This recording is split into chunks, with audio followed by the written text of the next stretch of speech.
Welcome back to Hot Car Track and Vantastic 21. NZ Racing is our co-host. This is Heat 8. NZ, who have we got? Another Johnny Lightning by Lost Coast Racing. We got Jay Woodsy Woods driving Brandy. Go Woodsy. Next up on the outside is a very beaten up looking red van. This is a red shed. The builder is Po'boy Racing. The driver is Shogun Red. 100 grams. Good luck. And here we have the Rock van, built and driven tonight by Tito Racing. Good luck. Taking up the last spot in Heat 8 is RV Autosport, the builder. This is weighing 87.9 grams. It's a Hot Wheels and Tommy 22 is behind the wheel. With only 15 grams difference between the lightest and heaviest van, I'm picking it's going to be fairly evenly matched. Let's just go to the start gate and watch these races.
Wow, what a sensational race this has been. Jay Woodsy Woods for Lost Coast Racing. Look, those Blackfire tyres yet dominating this course.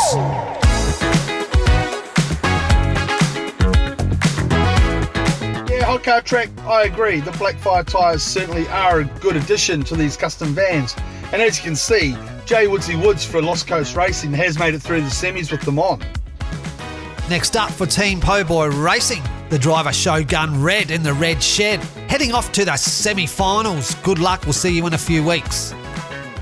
Hey Po'boy, did that rollover in the previous race motivate you to win by a large margin? You certainly left those other three in your dust. He certainly came back after that rollover, and look at this win here. That was a great win in race 2, well done. What about race 3, NZ? That was a classic. The old Tito Racing putting the block on Jay Woodsy Woods there. He's let Po'boy go through for the win, and poor old Tommy Muckinen got caught up in the traffic as well. Getting into turn 1 early is the key to winning this race. Wow, poor old Tommy Muckinen just got shoved aside by Jay Woodsy, who then floored it and just took off on his own to the finish line. Look at the Blackfires hugging that track round turn 2. It sits so nice on this fat track. Tommy Muckinen too, and Tito Racing, hard luck gentlemen. Not enough points on the board to get through the semis, but you fought a good race. Well done, guys. Some tough competition on tonight's Vantastic 2021. I feel sorry for the teams going home. However, for the winners heading through to the semi-finals, we'll see you on the track soon. That's a wrap for Heat 8. Good night from myself and NZ Racing. Catch you later.